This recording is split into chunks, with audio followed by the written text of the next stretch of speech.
Trabalhemos até Jesus voltar e nos reuniremos no lar.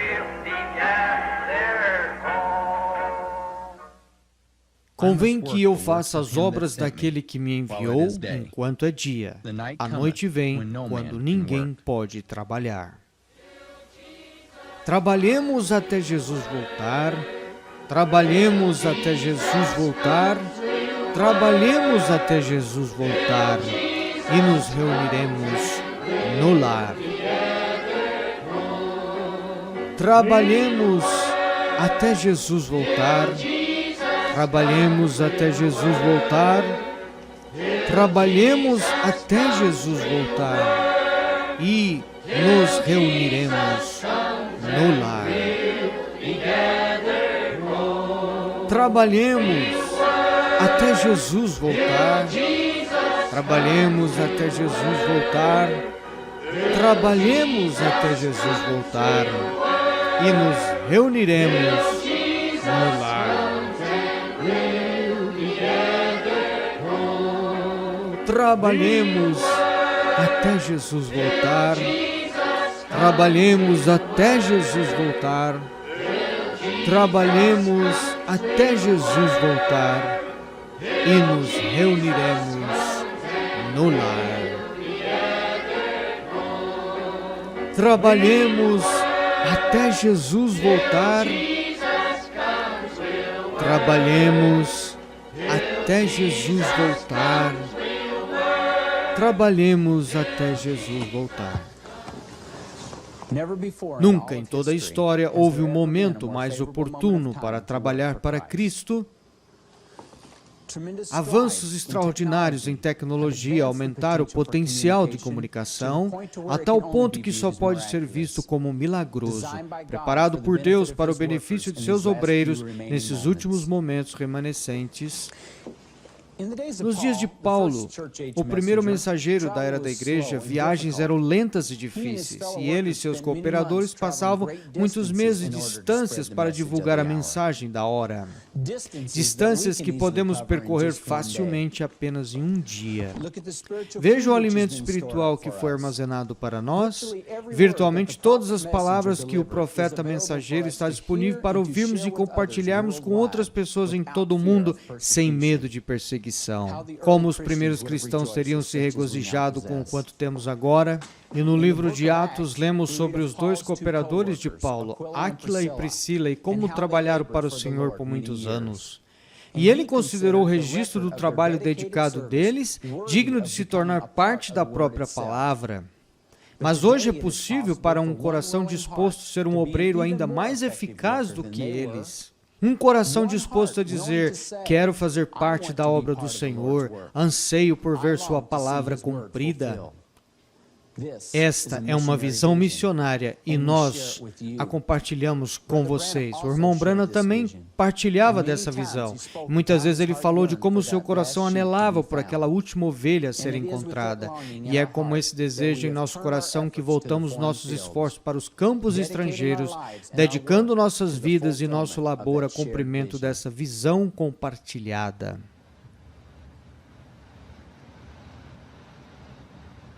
Cristãos, que oportunidade temos? Temos oportunidade que São Paulo nunca sonhou em ter.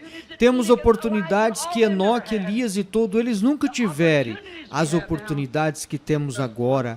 E há uma ovelhinha ali em algum lugar e ela não ficará satisfeita até que aquela venha para o aprisco. Com a ajuda de Deus e por uma visão, e assim diz o Senhor, estou voltando além mar. Aquela última ovelhinha pode ser uma negra lá. O testemunho da voz de Deus apresenta uma visão para a África.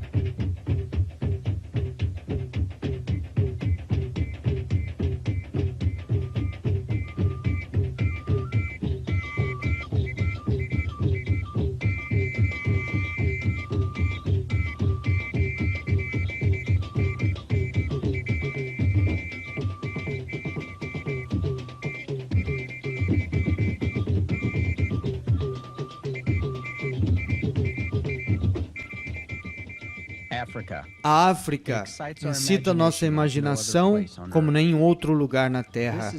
Este é o Quênia, uma terra de pastagens férteis e rebanhos dispersos de búfalos, impalas castanhos avermelhados desaparecendo em meio dos arbustos, e dos indiferentes pastores Maasai que cuidam do gado nas planícies varrida pelo vento.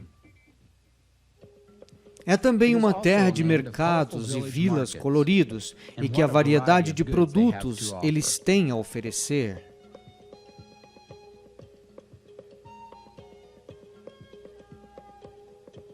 O clima muito diversificado do Quênia permite o cultivo de uma grande variedade de produtos. Tudo, desde feijão e banana, é levado pelos agricultores locais ao mercado para venda.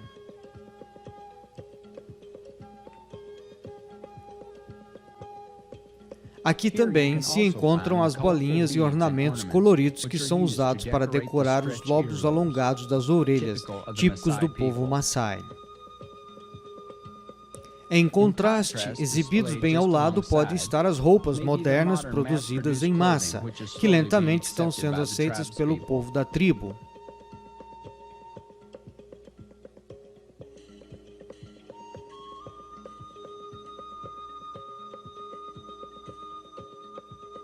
Da lama e das cabanas de palhas que se misturam ao campo, a vista surpreendente dos arranha-céus erguendo-se dentro de Nairobi, sua capital. A face do Quênia está mudando rapidamente.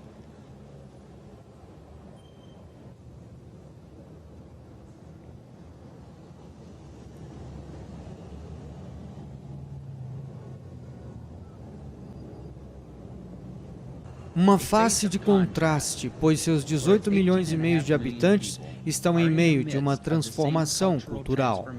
Se pode ser vista e sentida em todo o continente africano. É uma terra de pessoas suspensas entre sua gênese e uma civilização ocidental invasora.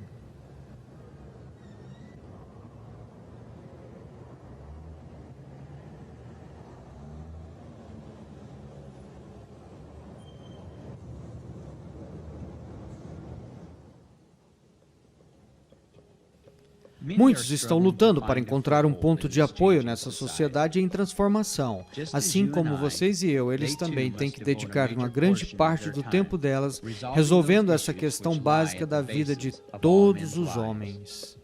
O que comer, o que beber e o que vestir. É uma tarefa interminável, provém alimento para os nossos corpos físicos para que a fome do homem natural possa ser temporariamente aliviada. Um homem cujo único destino é o túmulo.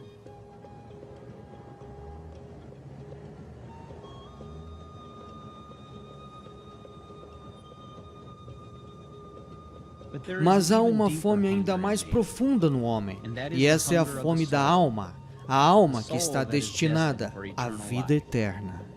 Pois o corpo vive pouco tempo, mas a alma nunca perece. Em Mateus capítulo 6, versículo 25 e 26, Jesus diz: Não é a vida mais do que o mantimento e o corpo mais do que o vestuário? Olhai para as aves do céu, que nem semeiam, nem cegam, nem ajuntam em celeiros. E o vosso Pai Celestial as alimenta. Não tendes vós muito mais valor do que elas?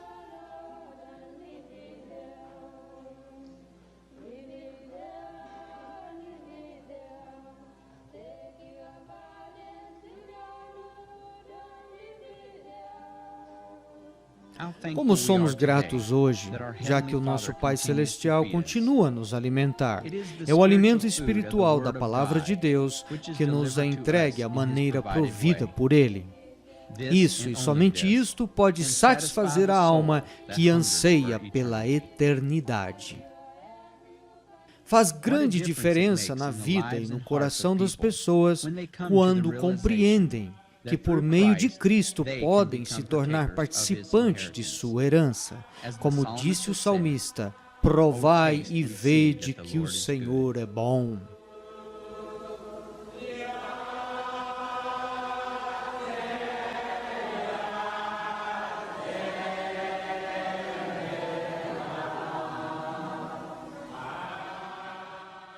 Foi aqui em Nairobi que a primeira biblioteca de empréstimos à Voz de Deus foi fundada em 1984. Nessa cidade agitada de 850 mil pessoas, há atualmente 10 igrejas que estão seguindo a mensagem que nos foi trazida pelo servo do profeta de Deus, William Branham. Eles dependem da biblioteca para prover fitas e livros ao seu povo.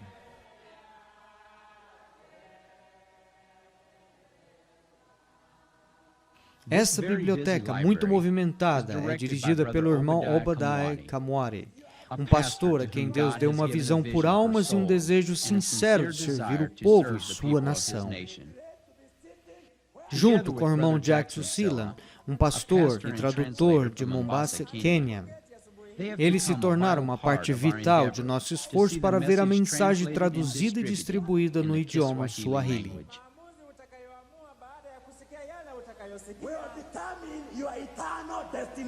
Yataamua utakapoenda mwishoni. Kwa ondoleo la dhambi zake. Nawe utampa kipawa cha Roho Mtakatifu. There is power, wonder working power in the blood of the Lamb. There is power, wonder working power in the precious blood. Nenhum edifício especial foi construído para abrigar as instalações da biblioteca, mas em cada local há uma sala simples que foi reservada para servir de almoxerifado para o povo. As bibliotecas são patrocinadas por crentes dedicados ao longo dos Estados Unidos e Canadá, e cada mês autorizam a Voz de Deus a enviarem uma remessa de fitas ou livros para uma biblioteca no exterior. Os bibliotecários destinatários são responsáveis por manter as horas da biblioteca consistentes e registros precisos de cada transação da biblioteca.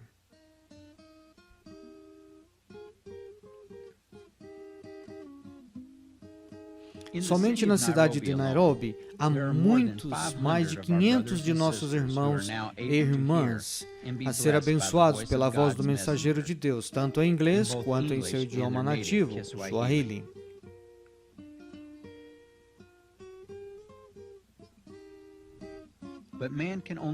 Mas o homem só pode executar os passos mecânicos externos. É preciso Deus para prover o crescimento espiritual interior. Que bênção é para nós ouvir do povo como Deus está operando neles e através deles para a sua própria glória. Em novembro de 1985, meu irmão Billy Paul, seus 2 filhos e eu viajamos para o Quênia para visitar as 11 bibliotecas localizadas ali. Ao chegar em Nairobi, o ponto de partida de nossa viagem, assistimos a um culto de boas-vindas na igreja do irmão Kuanti. E em ver a oração que papai orou, o desejo do coração dele era para ver esta mensagem chegar ao povo da África. E como o irmão José disse, que eu tenho sido privilegiado para ser testemunha de muitas grandes coisas. As curas têm sido maravilhosas, mas isso foi para um propósito. E isso foi para atrair sua atenção.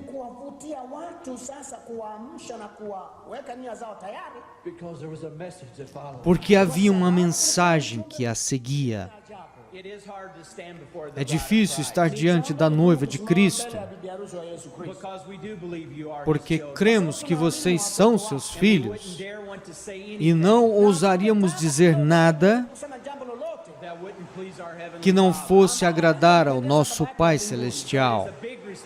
Então, é uma grande responsabilidade para o irmão Billy Paul, para mim, o tradutor, o pastor, porque algum dia nós estaremos diante de nosso Senhor e dar a conta do que dissemos e fizemos. Tudo o que queremos fazer é glorificá-lo. Deus o abençoe. Amém. E foi com as canções e as orações dos santos ainda ecoando em nossos ouvidos que partimos para a manhã seguinte para a savana do noroeste do Quênia. A distância de um rugido do leão da agitação do centro de Nairobi, o século XX é abruptamente deixado para trás. Mesmo entre as grandes cidades, as estradas são frequentemente perigosas e há poucas ou nenhuma sinalização para ajudá-los a encontrar o seu caminho. Ter o irmão Kumwani e o irmão Sila conosco foi sem dúvida tranquilizador.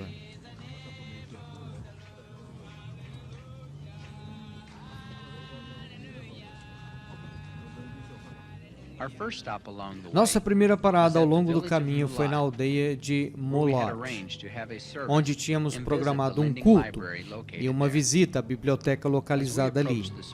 Conforme nos aproximamos do pequeno recinto onde a biblioteca está localizada, pudemos ouvir as vozes das pessoas. Eles estavam cantando enquanto chegavam a pé, em caminhonetes e em bicicletas para ter companheirismo conosco.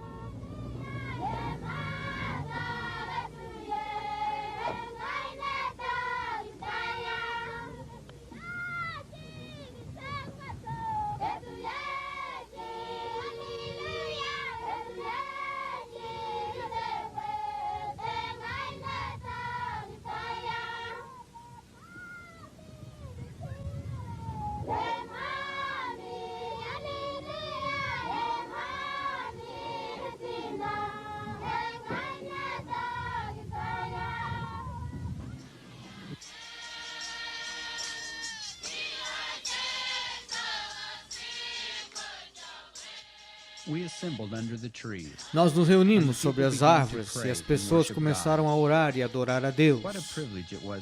Que privilégio foi para nós poder compartilhar nosso testemunho com essas pessoas queridas e sentir os laços de parentesco que só podem ser sentidos em Cristo.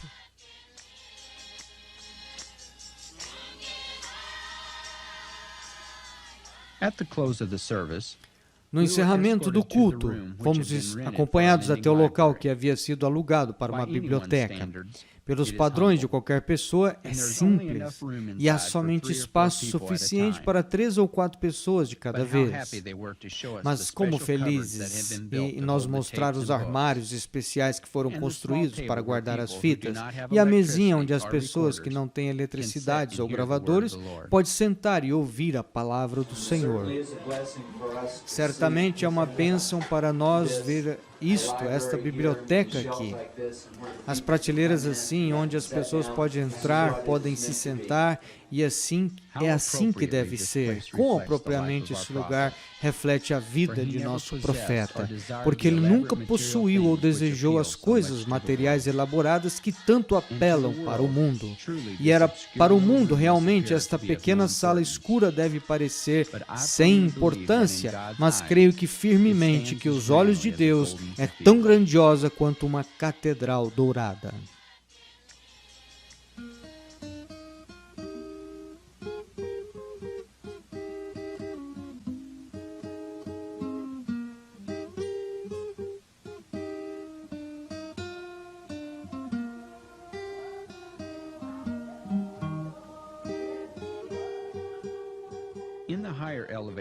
Nas elevações mais altas da região oeste fértil do Quênia estão as plantações de chá, cujas safras são uma das principais exportações do país. O mercado Moringá está localizado no centro da cidade, é onde os trabalhadores do campo precisam ir para receber o pagamento. O transporte de ida e volta da cidade é eficientemente e confiável. Portanto, essa biblioteca tem bem situada e facilmente é capaz de servir a muitas pessoas. Além dos crentes aqui em Moringá, há várias outras congregações próximas Os pastores dessas igrejas viajam regularmente para a biblioteca em Moringá e emprestam uma quantidade de fitas e livros para o seu povo. Dessa forma, pequenas bibliotecas filiais são criadas e um número ainda maior de pessoas é atingido. Após dias na estrada, podíamos realmente apreciar que tremendo empreendimento e para esses irmãos missionários que viajam de aldeia em aldeia nas áreas remotas para difundir o Evangelho. Que ministério vital é para eles, pois mais de 88% da população do Quênia vive nessas áreas rurais. De toda a força de trabalho do país, 3/4 está engajada na agricultura.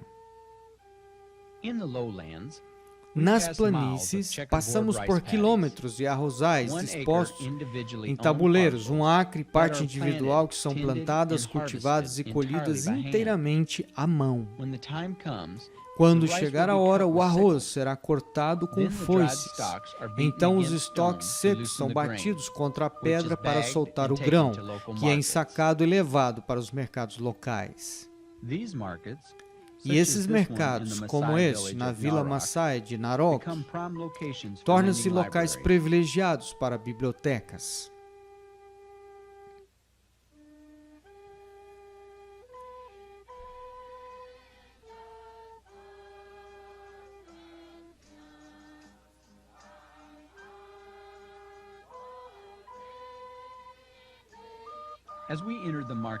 Ao entrar no mercado, encontramos um grupo de crentes reunidos ali esperando por nós. E em um campo próximo, passamos um tempo de testemunho e companheirismo. Em breve haverá uma biblioteca para esses irmãos maçais. Já foi alugado um local perto do mercado. Prateleiras foram construídas e um local provido para sentar-se e ouvir. Todos os crentes estão aguardando ansiosamente a primeira remessa de fitas e livros. Esta será a 12ª biblioteca de empréstimo do Quênia.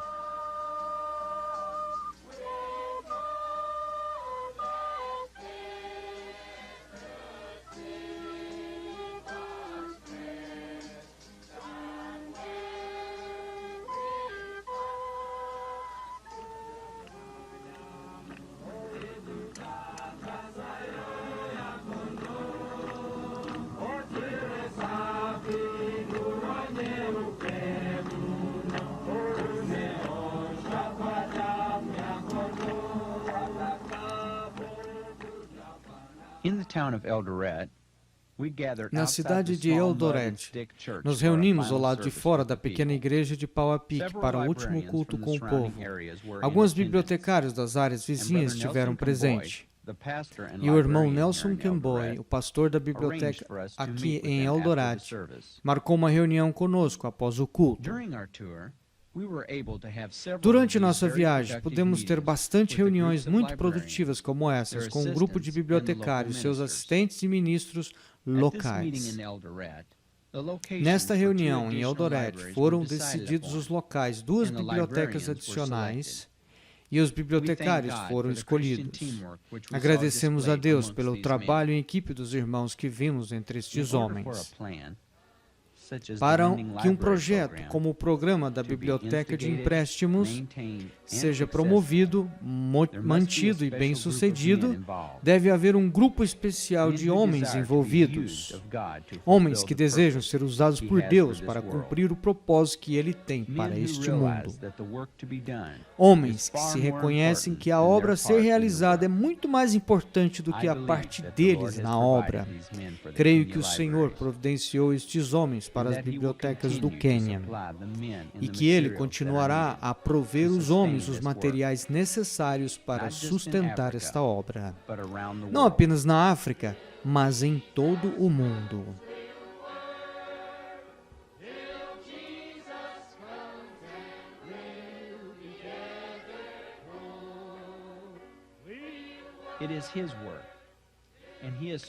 É a obra dele, e ele tão graciosamente nos permitiu participar como seus cooperadores.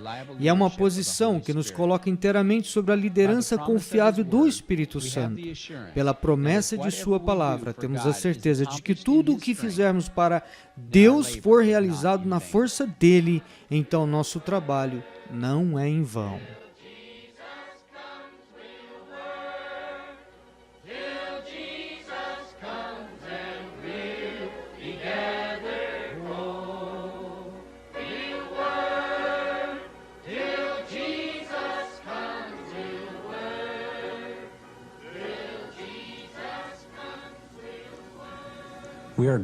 Somos gratos por cada um de vocês que compartilham essa visão de ver a sua obra realizada, juntos que possamos continuar a olhar para Deus e seguir em frente, pois a esperança de todos os cristãos está no futuro. Obrigado por compartilhar esse tempo conosco. Que Deus os abençoe.